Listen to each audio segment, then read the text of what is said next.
सोचो, अगर एक माँ जो सती भी है, शक्ति भी है और तपस्या की मूर्ति भी है, अगर उसी माँ का सिर धरती से अलग कर दिया जाए तो क्या वो खत्म हो जाती है?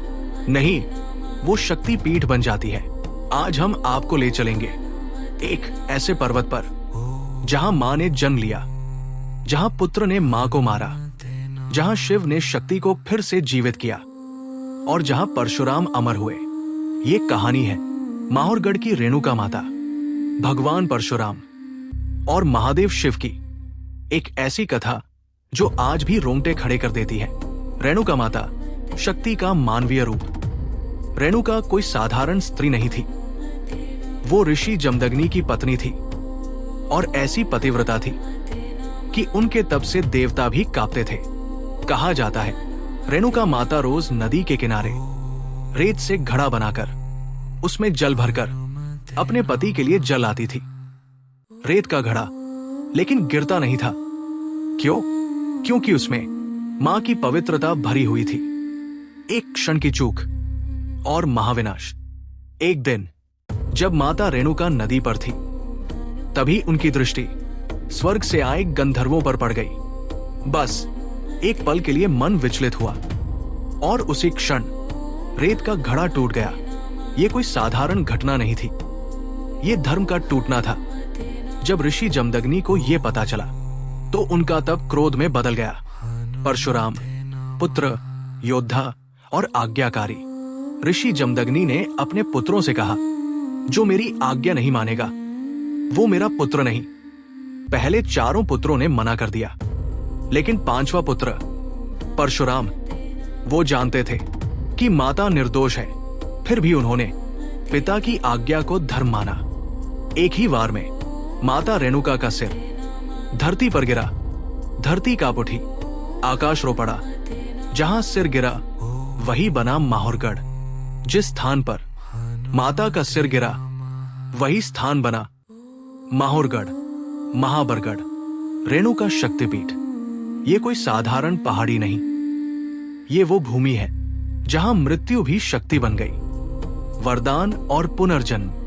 पुत्र की आज्ञाकारिता से प्रसन्न होकर ऋषि जमदग्नि ने परशुराम से कहा, मांग, क्या चाहता है? परशुराम ने कहा, मेरी माता को जीवित कर दीजिए। महादेव के आशीर्वाद से रेणुका माता पुनर्जीवित हुई, लेकिन अब वो सिर्फ मां नहीं रही, वो बन गई शक्ति का केंद्र। रेणुका माता के रूप, रेणुका माता के मुख्य रूप, पतिव्रता रूप, तप और संयम की देवी। शक्ति रूप, शक्तिपीठ की अधिष्ठात्री। माता रूप, परशुराम की जननी। योगिनी रूप, तपस्विनी। रक्षक रूप, भक्तों की रक्षा करने वाली। माहौरगढ़ में माता का रूप गंभीर, शांत और अत्यंत तेजस्वी है। भगवान परशुराम कितने रूप?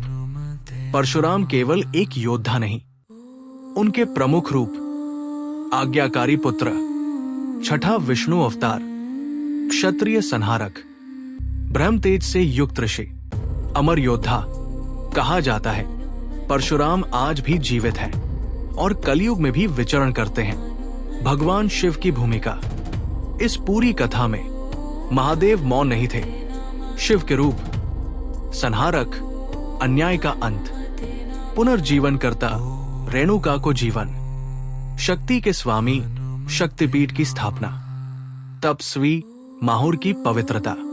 माहौरगढ़ की भूमि शिव शक्ति का संगम है। माहौरगढ़ केवल मंदिर नहीं, चेतना है। माहौरगढ़ में रेणुका माता मंदिर, परशुराम जन्मस्थली, दत्तात्रेय मंदिर, अनसुया माता मंदिर। ये स्थान तीनों युगों की स्मृति है। आज भी क्यों जीवित है ये कथा? क्योंकि ये कहानी केवल देवी देवताओं की नहीं, ये कहानी है धर्म बनाम भावना, आज्ञा बनाम प्रेम, शक्ति बनाम शरीर। और यही कारण है कि आज भी लाखों लोग माहौरगढ़ आते हैं। क्लोजिंग, भावुक अंत। अगर मां का सिर कटकर शक्ति बन सकता है तो सोचो हमारे भीतर की शक्ति कितनी महान होगी। ये थी कहानी रेणुका माता, परशुराम और महादेव शिव की। अगर ये कथा आपके हृदय तक पहुंची तो इसे आगे बढ़ाइए। हरे कृष्णा।